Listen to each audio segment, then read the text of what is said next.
오늘은 광야로 이끄는 이유, 광야로 이끄는 이유라는 제목으로 하나님 말씀 증거하도록 하겠습니다. 출애굽을 할 때의 이야기입니다. 하나님께서는 이스라엘 백성을 광야길로 인도하셨습니다. 근데 성경을 보면은 의도적으로 일부러 광야길로 인도했다 이런 뉘앙스가 있습니다. 오늘 13장 17절 보십시오. 바로가 백성을 보낸 후에 블레셋 사람의 땅의 길은 가까울지라도 하나님이 그들을 그 길로 인도하지 아니하셨으니, 이 블레셋 사람의 길, 이게 이제 광야길, 이게 해변길이라는 별명이 있는데 일로 인도하지 않았다는 것입니다. 18절 보십시오. 그러므로 하나님이 홍해의 광야길로 돌려 백성을 인도하시매, 하나님께서 의도적으로 해변길이 아니라 광야길로 인도하셨다. 사실 해변길은 그 직선거리로 그 여러 설이 있는데, 이렇게 빨리 걸으면요, 개인이 걸으면 3, 4일이면 가고, 단체로 걷는다 할지라도 일주일이면 직선거리로 애굽에서 가나안까지 갈 수 있는 거리랍니다. 근데 그것을 포기하게 만드시고 홍해의 광야길로 인도하셨다. 우리가 하나님을 섬기는데 하나님의 인도하심의 내용을 보면 참 특이성이 있습니다.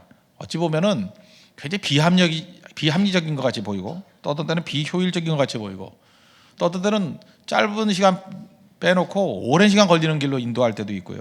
어떤 때는 우회해서 이렇게 하나님이 인도하십니다. 그래서 얼핏 보면 좀 답답해요. 하나님 너무 답답합니다. 왜 이렇게 인도하십니까? 또 어떻게 보면 이해가 잘 안 됩니다. 이해가 도저히 안 됩니다. 왜 이렇게 인도하십니까? 우리 인생도 마찬가지라고 생각합니다. 이스라엘 백성들을 광야길로 인도했던 건 마찬가지로 하나님께서 우리 인생을 인도할 때에도 비스무리합니다. 비합리적으로, 비효율적으로, 오랜 시간 걸리게, 우회해서. 그래서 답답합니다. 이해되지 않습니다. 빨리빨리 응답해 주시면 될 것 같고 왜 이렇게 멀리 가게 만드십니까? 이게 우리의 심정이라는 것입니다. 그래서 이 내용을 좀 깊이 볼 필요성이 있다고 생각합니다. 왜 광야로 인도하시나? 왜? 이유가 있을 거 아니에요. 하나님 이유 없이 그럴 리는 없잖아요. 왜 광야로 인도하시나? 세 가지로 정리할 수 있습니다. 첫째는 우리의 마음을 읽기 때문에, 하나님께서 우리의 마음을 읽고 계십니다. 그리고 두 번째는 하나님이 원초적으로 광야길을 좋아하십니다. 이거 되게 중요하다고 생각해요. 하나님 광야길을 좋아하셔요. 그 세 번째는 하나님의 보호를 크게 체험하라고, 우리가 그렇게 좋아하는 체험적인 신앙, 이런 거 광야에서만 느낄 수 있는 거거든요. 그래서 세 가지 목적을 가지고 하나님의 백성들을 광야길로 인도하시기를 기뻐하신다는 것입니다. 차례대로 살피겠습니다. 첫 번째는 우리의 마음을 읽기 때문입니다. 17절 하반절 보시면 하나님이 말씀하시기를 이 백성이 전쟁을 하게 되면 마음을 돌이켜 애굽으로 돌아갈까 하셨음이라. 이스라엘 백성들은 400년 동안, 정확히는 430년 동안 노예 생활했습니다. 아주 익숙해져 있습니다. 애굽이 익숙합니다. 무슨 얘기예요? 할아버지도 애굽에 살았고, 그 할아버지의 아버지도 애굽에 살았고, 할아버지의 아버지의 아버지도 애굽에 살았고, 그 아버지의 아버지의 아버지도 애굽에 살았고. 그렇잖아요. 한 세대를 30년을 잡는다 그러면 뭐 열 몇 세대가 되잖아요, 그죠? 15세대가 더 넘도록. 그러니까 400년 그러면 참 까마득한 옛날 얘기입니다. 우리 임진왜란 때 얘기잖아요. 임진왜란 기억나요? 뭐 그때 뭐 도요토미 히데요시 뭐 이런 뭐 이렇게 얼핏 듣는 것 정도로, 그죠? 그렇게 오래된 얘기라고요. 오래된 얘기. 그 오랫동안 애굽에 살고 있었습니다. 그래서 애굽이 익숙해져 있는 것입니다. 대대의 노예예요. 노예에게 무슨 주체성이 있겠습니까? 노예는 끌려다니는 거죠. 이 노예 근성이 핏속까지 이렇게 스며들 시간이었다는 것입니다. 애굽은 좋은 게 있죠. 종살이는 하지만 전쟁은 없잖아요. 대충 그게 굽신거리고 살면 그 전쟁은 없잖아요. 최악의 전쟁, 뭐 죽고 사는 전쟁은 없잖아요. 종이니까. 그래서 사람들은요, 이 작은 안주 이거 기억해서 돌아갈 가능성이 아주 크다라는 것입니다. 만약 해변길로 왔다 그러면 이게 블레셋이 있는 데 아니에요. 블레셋이 있는 길이기 때문에 그들은 전쟁 잘하는 사람들입니다. 나중에 뭐 다윗과 골리앗도 보겠지만 얼마나 전쟁을 잘하는 그 민족입니까? 해변길로 왔으면 분명히 그들과 부딪히고 전쟁을 해야 됩니다. 근데 시작부터 전쟁하면 견딜 힘이 없습니다. 어려움을 이겨낼 능력이 안 된다는 거예요. 그래서 교회도 마찬가지입니다. 우리가 그 시기를 알아야 돼요. 뭐 교회도 이렇게 유아부터 시작해서 청년, 장년기를 이렇게 벗어난다 그러면 이 개척교회 같은 데는 사실 이게 유아기거든요. 사실 많은 일을 하지만 아직까지는 미숙한 부분이 많잖아요.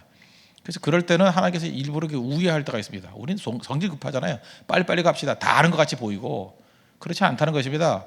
어떤 때는 지금 전쟁의 때가 아니라는 거예요. 지금 어려움을 이길 능력이 안 되니까 오히려 체력을 더 길러야 된다. 그래서 처음에는 피하게 만드는 그런 길로 이끌어 가실 때가 있다는 것입니다. 왜요? 그런 전쟁 일어나면 다 흩어지기 때문에. 하나님께서 사람의 마음을 읽고 계신다는 것입니다. 혹시 여러분들 바둑을 두십니까? 뭐 못 두셔도 괜찮습니다. 바둑을 이렇게 두면 처음 시작하는 애들을 이제 18급이라 그러는데 18급은 없죠. 못 두는데 뭐 몇 급수가 있겠습니까? 그냥 말론 그러고. 아마추어 중에서 거의 대적이 없이 잘 둔다 그러면 아마추어 한 2급 정도. 아마추어 2급은 굉장히 잘 둔 겁니다. 동네를 석권하면 아마추어 한 2급쯤 됩니다. 단으로 올라가려 그러면 이제 뭐 승급 시험도 봐야 되고 하니까 이제 프로 쪽으로 가니까 그 쉬운 건 아니겠죠. 하여튼간에 2급 정도는 굉장히 잘 두는 겁니다. 그런데 바둑을 도움 알겠지만 어떤 이게 바둑을 두잖아요. 그러면 그 한 판을 읽을 때 여기서 이게 어떻게 진행이 되고 누가 승기를 잡았고 뭐 여기서 해석이 누가 몇 대 몇으로 유리하고 하는 그런 지식적인 내용들은요 2급이나 4단이나 9단이나 비슷비슷해요. 지식은요. 이 나르지라는 면에서 볼 때는 별 차이 없습니다. 2급만 돼도 다 알아요. 근데 2급은 4단가 두면 거의 지거든요. 9단가 지면 뭐 말도 안 되게 지는 거고. 왜 그렇죠? 그걸 이제 바둑 두는 사람은 알아요. 그게 판을 읽는 능력이라 그러는데 그거 설명할 게 지식이 아니에요. 판을 읽는 능력이 달라요.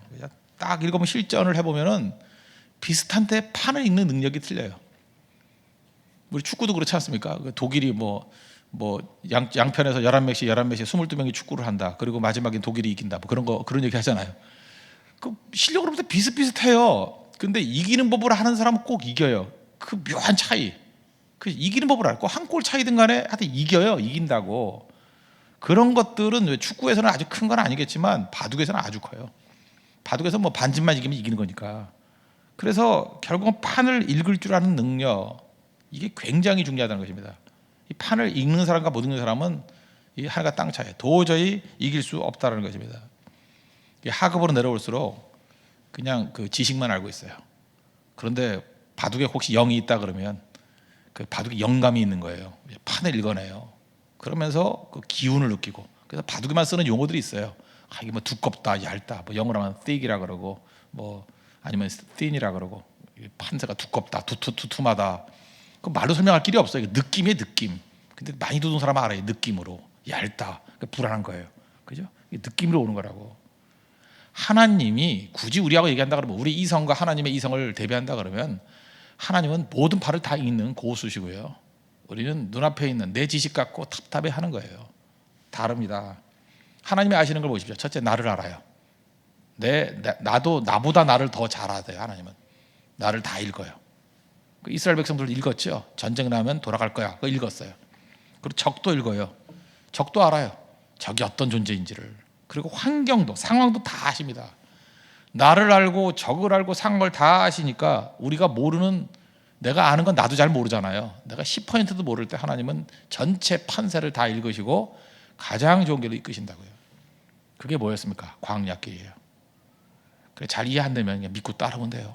하나님이 나를 가장 좋은 길로 이끄신다라고 깨우치면서 믿고 따르는 거라고요. 창세기 49장에 그 12명의 아들 축복 얘기도 다뤘죠. 루벤한테 했던 얘기가 뭐냐면 평범해지는 거예요. 너 위력을 다 잃어버려. 물에 끓음 갔기 때문에. 그게 축복이에요. 그런데 그는 평범하게 사는 게 복이라니까요. 끼가 있는 사람이에요. 끼가 있는 사람은 평범한 게 복이에요. 막 끼가 있는데 그죠? 옆에 이게 형도 근처에 산다 그러면 그게 복이에요? 아니죠. 끼가 있는 사람은요. 저 농촌에 가서 뭐 음성군 이런 데 가서 살아야 돼요. 그래 사고 안 쳐요. 하나님께서 그렇게 이끌어 가신다니까. 끼 있는 사람은 평범한 게 복이고 시몬과 레위 같은 사람은 특징이 뭐예요? 잔인한 거예요. 이런 사람들은 모이면 작당해가지고 뭐 판 뒤집어놔요.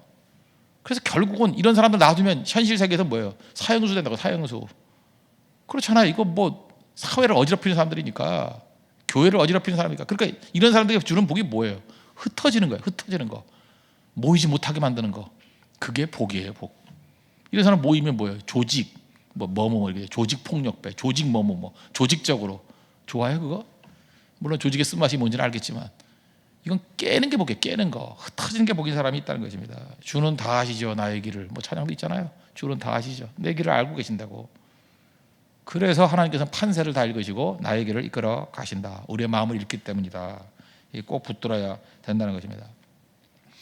우리 고린도 전서 2장 10절 보니까 성령은 모든 것 심지어 하나님의 깊은 것까지도 통달하시느니라. 하나님의 깊은 것도 통달하신 그 성령께서 우리에게 인도하실 때 우리 속마음 이거 통달 못하겠어요? 다 알고 계신 분이 우리에게 이끌어 주신다는 거예요. 그러므로 나도 나를 잘 모르잖아요. 내 마음을 읽고 나를 아시고 내게를 인도하시는 주님을 신뢰하고 의지하는 하나님의 거룩한 백성 되기를 바랍니다.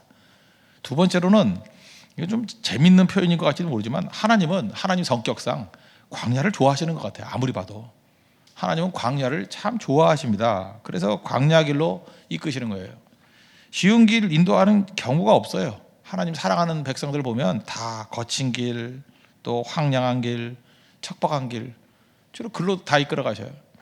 잘 보십시오. 하나님이 모세 사랑했잖아요. 모세 사랑하니까 광야를 이끄시고, 하나님이 다윗 그렇게 사랑했잖아요. 사랑 안 했어요? 내 마음에 합한 자다 그러면서 광야길로 이끄시고, 예수님 뭐 하나님의 아들 아닙니까? 하나님이시고 광야길로 이끄시고, 그 다음에 바울 뭐 최고의 사도 아닙니까? 광야길로 이끄시고, 요셉 하나님 제일 사랑하는 아들, 그죠? 광야길로 이끄시잖아요. 그걸 보면 알 수 있죠. 광야, 하나님은 주로 사랑하는 사람은 광야길로 이끄신다고. 아직까지 광야를 체험하지 못하신 분도 있습니까? 그럼 여러분 수준을 아시겠죠. 대충 덤으로 사는 인생이에요. 정말로 쓰임받는 인생들을 보면 하나님이 특별히 오른손에 들고 사용하시고자 하는 백성들 중에 광야길로 안 간 사람이 없어요.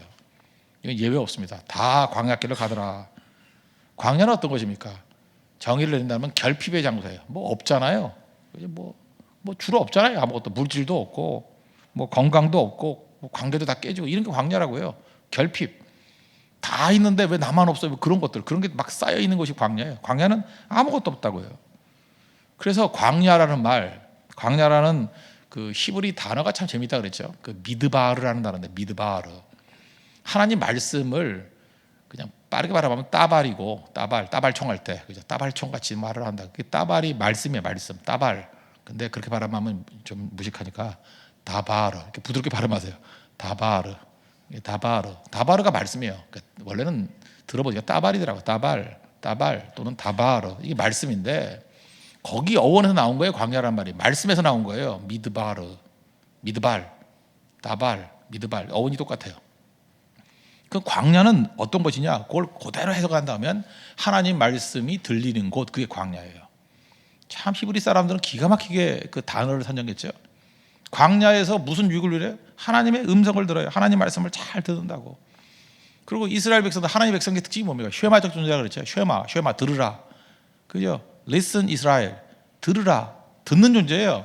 우리는 뭘 듣냐에 따라서 인생이 달라지거든요. 쉐마적 존재. 좋은 거 들으면 좋은 사람 되고요, 나쁜 거 들으면 나쁜 사람 되는 거예요. 생명의 말씀 들으면 생명의 사람 되는 거고요, 죽음의 말을 들으면 죽는 사람 되는 거예요. 듣는 거 조심하십시오. 나 잘못한 거 하나도 없는데 뭐 내가 듣기만 했는데, 그러니까 망할 존재지. 망할 거 들으면 망해요. 듣는 거 조심해. 뭐 옛날에 유교에서도 그랬잖아요. 뭐 잘못된 거 들으면 귀를 씻었다며, 그물 마시라 할 때 그물 안 마셨다며, 그 더러운 거 씻은 걸 왜 먹냐고, 뭐 그런 일화도 있잖아요. 그건 벌써 유교라는 세계관 속에서도 벌써 알고 있잖아요. 듣는 게 얼마나 중요한지. 근데 기독교는 근본 자체가 쉐마적 존재를 말하고 있어요. 듣는 거예요. 듣는 거. 그래서 하나님 앞에서 은사를 받는 거 가운데 최고의 은사가 뭔지 아십니까? 하나님 들리는 은혜를 주십시오. 최고 좋은 교회가 어떤 교회인지 알아요? 말씀이 들리는 교회가 제일 좋은 교회예요. 내게 주신 은사 중에 제일 큰 은사가 뭔지 알아요? 말씀이 들리는 은사가 최고 좋은 은사예요. 내 인생의 전성기가 언제인지 알아요? 말씀이 잘 들릴 때, 그때가 전성기예요. 여러분이 넘어졌다가 다시 회복될 때가 언제인지 알아요? 이상하게 말씀이 꿀송이보다 달아. 들려. 그때부터 여러분 회복이 되는 거예요. 내 미래에 대해서 자신 있게 말할 수 있는 건 뭐냐? 말씀이 들리기 시작합니다. 그러면 인생 끝난 거예요. 이제는 일어날 길밖에 없는 거예요. 반면에 지금은 멀쩡해 보이는데 이상하게 말씀이 안 들기 시작해요. 이제 곧 망해가고 있는 거예요. 지금 빨리 발버둥 쳐야 돼요. 말씀이 사라지는 그 순간에 사울같이 돼버리는 겁니다. 다 끝나버려. 나중에 미치광이 돼버려요. 다윗이 뭐 딴 겁니까? 광야에서 말씀 들은 존재잖아요. 하나님의 성을 날마다 들으니까. 들은 거를 노래 만든 게 시편이에요. 시편 짓기 되게 편해요. 들린 대로 쓰면 되는 건데 뭐. 그죠? 들린 대로. 하나님 음성이 들린 대로 쓴 게 시편 아니에요. 듣는 자가 승리하죠. 듣는 자가. 근데 광야는 하나님 말씀이 들리는 곳이다. 왜 하나님께서 광야를 이끄십니까? 출애굽이잖아요. 출애굽은 말 그대로 애굽에서 나왔다 아니에요? 애굽에서 나온 게 무슨 뭐 의미가 있어요? 가나안의 백성, 다시 말해서 하나님의 백성 만드는 게 목표잖아요. 그럼 하나님 백성의 특징이 무엇입니까? 말씀의 백성이에요. 하나님 말씀을 듣는 백성. 그러니까 광야에서 하나님 말씀이 들리는 곳이라면 미드바르.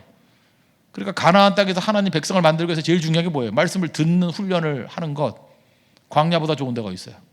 광야는 모든 소음이 다 차단돼 버리고 하나님 음성이 엄청나게 들리는 곳인데, 그러니까 하나님께서 하나님 백성들을 하나님의 거룩한 땅을 이끄시기 전에 반드시 많이 듣게 만드실 거 아니에요. 그럼 100% 광야로 이끄시죠. 볼 것도 없다는 것입니다. 종종 보면요, 교회에서도 100가지 일 잘하는 사람이 있습니다. 뭐 봉사도 잘하고 다 잘해요. 근데 예배 안 드리는 성도 있어요. 예배를 소홀히 여기고. 그거 오래 못 갑니다. 오래 못 가고 가봐야 그거 무너져요. 나중에 반드시 문제를 일으켜요. 그런 사람들은 이게 독이 나오기 때문에. 중요한 게 뭐냐면 봉사할 때는 죽어라 봉사해요. 그리고 예배 드릴 때는 없어, 안 보여요. 그 참 위험한 거예요. 오히려 봉사를 줄이고 나눠서 하든지 하고 예배 드려야 됩니다. 예배. 저는 제일 화가 나는 게 뭐냐면 이거예요. 내가 뭐 개인적인 화라기보다도 이건 좀 하나님의 분노로 이해해 주십시오. 진짜 이거 하나님의 분노예요. 예배 드릴 때는 안 보이다가 끝나고 난 다음에 얼쩡얼쩡 되는 사람들 있죠. 예배 다 끝날 때 와가지고 아이 뭐 죄송해요. 뭐 새벽에도 그래요. 예배 다 끝나고 와가지고 밥 먹을 때 와가지고 아이 죄송해요. 뭐 밥은 먹어야죠. 이러고.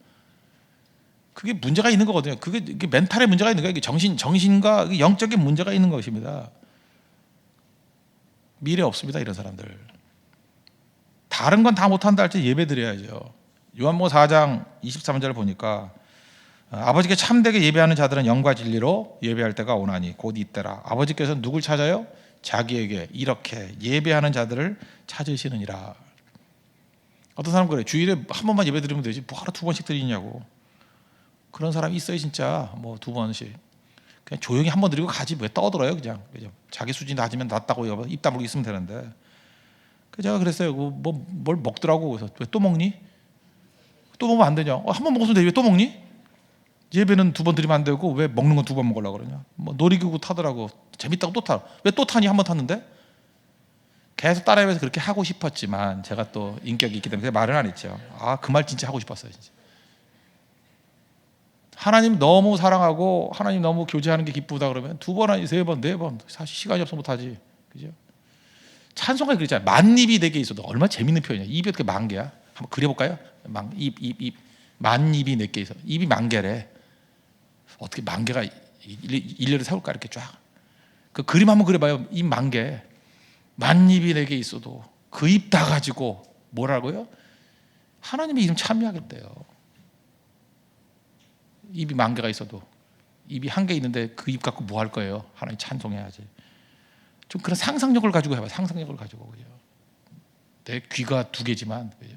하나님 모든 말씀을 다 들었으면 좋겠다. 뭐 그런 표현들이 있어야 되겠다는 것입니다. 하나님 앞에서 이 모습이 있는 믿음의 종들이 바랍니다. 왜 광야를 끄셔요? 잘 들으라고.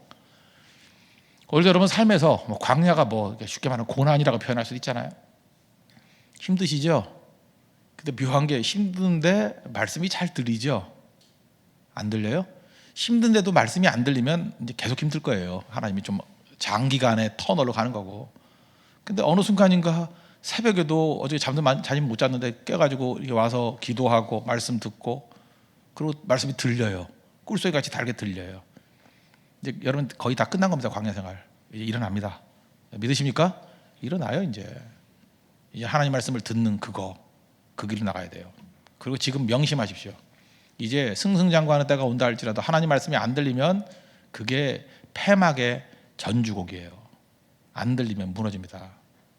안 무너지면 그건 버림받은 벌레셋이고 무너져야 하나님 백성이에요.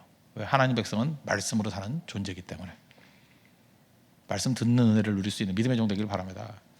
그리고 세 번째로 광야로 이끄신 이유가 뭐냐면 하나님의 보호를 크게 체험하라고. 체험적인 신앙 그렇게 좋아하잖아요. 크게 체험하라고. 21절 보십시오. 여호와께서 그들 앞에서 가시며 낮에는 구름 기둥으로 그들의 길을 인도하시고 밤에는 불 기둥을 그들에게 비추사 낮이나 밤이나 진행하게 하시니.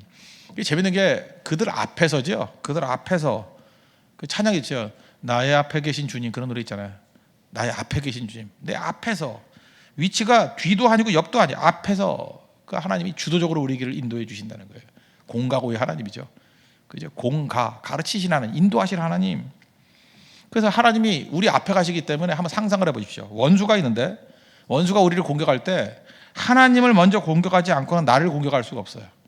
그래서 하나님을 앞에 두는 인생은요, 먼저 하나님이 공격당하셔요. 그래서 우리는 그 뒤에 숨어 있으면 돼요. 하나님이 다 싸우신다고. 하나님이 싸움에서 진리가 없죠. 그래서 승리하는 거예요. 그래서 비록 내가 광야를 가지만 나의 앞에서 인도하실 하나님이 계시기 때문에 광야인데 힘들지만 지진 않아요. 광야에서는 패배가 없어요. 왜? 하나님이 지지 않는 하나님이기 때문에. 그게 광야입니다. 광야 나쁘다고 생각하지만 광야 보세요. 불기둥과 구름기둥을 여러분의 삶 가운데 체험하지 못하는 이유가 뭔지 알아요? 도시에만 있어서 그래요. 불기둥과 구름기둥은 어디에 있는지 알아요? 광야에 있어요. 광야에. 이번 대만 선교도 뭐 5군데 교회를 가던데 뭐 굳이 예를 든다 그러면 가장 힘들고 잠자리 힘들고 열악하고 어렵고 하는 곳에는 뭐 지난번 선교 간증 그대로 믿는다 그러면 금수당 같은 데가 좀 영적으로 안 좋아요. 금수당. 진짜 이름도 좀 금수 같아. 금수 같은 애들이 많이 와요. 금수가 많아요. 거긴 진짜 뭐 교회 하나에 절이 19개, 20개 막 이렇게 걸어가는 다 절이에요, 다 절. 그죠? 그리고 뭐 무당들 많고 영적으로 굉장히 꽉 눌려 있는 거죠. 그리고 거기는 그 무슨 뭐 편의점 하나 딱 있어요. 뭐 물건 사는 데다. 그냥 완전 시골이에요. 완전 시골에 특별히 고립돼 있는 우상 숭배지. 그렇게 생각하면 됩니다. 그리고 거기 가서 뭐 할 것도 없어요. 그래서 도시에서 놀기 좋아하는 뭐 몇몇 형제 자매들은 빠져나왔다가 딴 교회로. 아, 그건 너무 답답해 싫다고. 근데 그걸 알고도 또 갔어요. 또 모르고 얼떨결에 간 사람도 또 있어요. 많이들 거기. 그 고립돼 있거든요. 제가 지금 보냈기 때문에 지금 이 얘기를 하는 거예요. 이제 못 듣잖아요, 그 사람들은 이제 고립돼 있어요. 근데 제가 보니까 굳이 구름기둥과 불기둥을 체험하는 곳이 어딥니까? 라고 한다 그러면 거기에 거긴 진짜 광야 같은 곳이에요. 아무것도 의지할 게 없고 아무것도 흥미를 가질 것도 없고 남는 시간에 할 것도 없어요. 그러니까 찬송해야 되고 기도해야 되고 주님의 인도하심 구해야 되고 쉽게 전도하는 한마디도 영적 싸움이에요. 영적 싸움. 그것도 쉬운 게 아니에요. 찬송 한번 부를 때에도 어디 가서 불러야 되는지를 고민해야 되고 계속 영적 싸움이라고. 그럴 때 하나님께서 그들의 앞에 계시지 않겠어요? 나의 앞에 계신 주님, 구름기둥과 불기둥으로 인도하시는 주님, 그리고 그들에게 능력을 부어주시겠죠. 편한 곳과 안락한 곳만 계속 있어 보십시오. 불기둥이 뭐야? 구름기둥이 뭐야? 그 개념밖에 몰라요. 근데 그걸 체험할 수 있는 곳은 어디냐? 항상 광야입니다. 광야. 그래서 우리 크리스찬들은 이게 몸에 배야 돼. 하나님이 광야 좋아하신다 그랬잖아요. 2가지 있다 그러면 웬만하면 광야길 선택하는 게 좋아요. 좀 더 험악한 것, 어려운 것. 그런데 가야죠. 이번에도 뭐 제가 숙소 어디 있기를 원하느냐 그래서 제일 열악한 데 가려고 그래요. 가봐가지고 열악한 데 머물러 있어야죠. 그래도 담임 목사가 그런 데 머물러 있어야죠. 힘이 될 거 아니에요. 잘 보세요. 제일 어렵다 그러는 것에 모든 자원들이 다 몰리잖아요. 그렇잖아요. 제가 가더라도 거기를 가려고 그러지 뭐 편안한 데 가려고 그래요. 편안하면 뭐 서울이 더 편안하지. 하나님은 더 하실 거 아니에요. 모든 것들을 광야에 있는 백성들에게 몰아 부어 주신다는 것입니다. 그리고 중요한 게 뭐예요? 우리 인생 사는 게 두렵잖아요. 두려움도 힘입니다. 두려운 게 있어야 돼요. 두려운 게 없는 아나무인, 그게 제일 무서워요. 하나님 앞에서 우리도 그저 이렇게 마음에 두려움이 있어야 돼요. 두려우니까 주님 바라보죠. 주만 바라볼지라. 두려울 때 볼 수 있는 구름기둥이 있어요. 낮에는 구름기둥이 있고 밤에도 두려워요. 고개 들어보면 불기둥이 있어요. 그 여러분 새벽 기도해요. 예배예요. 두렵다고요. 두려울 때 바라볼 수 있는 구름기둥이 있고 두려울 때 갈 수 있는 예배가 있고 두려울 때 가서 기도할 수 있는 장소가 있고 이게 복이라니까요. 그래서 계속해서 아슬아슬해 보이지만 그 사람은 항상 승리하는 하나님의 백성이 될 수 있다는 것입니다. 잘 보세요. 옛날에 그 코리텐봄이라고 들어보셨습니까? 주는 나의 피난처라는 그 나치에게 핍박당했던 글들 쓰고 뭐 고전이죠. 옛날 분인데 코리텐봄. 그분이 그 나치에게 끌려가가지고 감옥에 들어갔잖아요. 감옥에 들어가 있는데 그 안에서 성경 공부하고 싶었대요. 성경 공부하고 싶은데 성경 공부 못하게 하고 성경 있으면 다 뺏어가고 그죠? 못하게 하고 방해하고 간수가 또 하나가 그 방에 얼마나 벼룩이 많은지 막 글쩍글쩍 가렸고 그러니까 환경이 얼마나 열악하겠습니까? 어찌 보면 하나님 앞에 기도했던 게 이루어진 게 하나도 없는 것 같아요. 감옥에 들어가 있지 공부하고 싶지 성경 공부하고 성경 공부도 못하게 만에 핍박하지 그리고 벼룩은 많지. 그래도 계속 하나님 믿고 의지했대요. 하나님이 불기둥과 구름기둥을 인도하시는 걸 믿고 의지했죠. 한참 기도하는데 나중에 지나 보니까 그 방해하러 오는 간수가 안 오더라는 거예요. 문 앞에 왔다가 돌아가더라는 거예요. 이상하다. 이상하다. 하나님이 인도하신 거 맞는데 저거 왜 저러나. 문 앞에 돌아가다가 혼잣말 하는 걸 슬쩍 들었대요. 아, 이 방엔 들어가면 안 돼. 벼룩이 너무 많아서. 이해가 되시죠? 하나님께서 벼룩 당장은 가렵고 귀찮은 것으로 느껴졌지만 그 벼룩이 많은 것 때문에 한번 들어가서 방 안에 조사하다가 옮은 거예요. 그 경험하고 난 다음에 안 들어가요. 그 방만은. 그래서 벼룩과 함께 부흥이 일어났대잖아요. 벼룩은 많지만 마음껏 예배하고 마음껏 찬송하고 마음껏 성경 공부하고 그런 영적 부흥이 일어나잖아요. 잘 보세요. 벼룩이 나쁜 거예요? 어떤 때는요, 벼룩이 우리를 보호할 때가 있어요. 또 다른 말로 하면 내가 말하는 해결되지 않는 고난의 문제가 나를 보호할 때가 있다니까. 보호. 그게 나를 보호하고 있어요. 하나님이 좋으신 분인 걸 믿습니까? 여러분 사랑하는 걸 믿습니까? 근데 왜 안 없어져요? 이유가 있다니까. 이유가. 그게 보호가 된다니까. 보호가. 짐같이 보이는 게 나를 보호하는 거예요. 고난같이 보이는 게 나를 보호하는 거예요. 그리고 그 어려움과 그 위협이 사라지면 벼룩은 디디디 안 쳐도 그냥 없어져요. DDT인가 뭔가 그런 거 뿌리는 거 있었다가 옛날에. 그런 거 안 쳐도 다 없어진다고. 하나님이 벼룩 하나 뭐 해결 못 하실 분이겠어요? 승리를 이끌어 가신다는 거예요. 하나님은 이런 식으로 우리를 이끌어 가신다는 것입니다. 이번 한 주간 동안에 우리 선교 주간입니다. 선교 현장에 나가는 성도들도 마찬가지고 우리 남아있는 성도들 특별히 깨어서 우리 하나님 의지하고 기도해야 될 것입니다. 우리 교회를 불기둥과 구름기둥으로 인도하실 걸 믿습니까? 믿고 의지하십시오. 하나님은 우리 마음을 읽고 계십니다. 그래서 광야길로 인도하시고 제일 좋은 길로 이끄신다는 거예요. 또 하나님은 광야길 자체를 좋아하셔요. 왜? 거기서 하나님 말씀이 들리는 곳이기 때문에. 말씀이 서울에서뿐만 아니라 대만 각 도시에서도 이렇게 잘 들리는 은혜 역사 있기를 바랍니다. 특별히 내일 모레는 교육자 세미나가 있는데 그때 말씀을 증거합니다. 한 40여 명이 모일 건데 잘 들리는, 그것이 진짜 미드바르의 역사가 나타나는 그런 은혜의 장소가 되도록 꼭 기도해 주셨으면 좋겠습니다. 그리고 마지막, 하나님께서는 우리의 삶 가운데 보호를 크게 체험하기 위해서 이끌어 가신다는 거.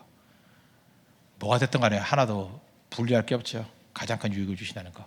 그 유익을 주시는 하나님의 능력을 체험하는 믿음의 정되기를 축원합니다. 기도하겠습니다. 이제 다 같이 하나님 앞에 간구하도록 하겠습니다.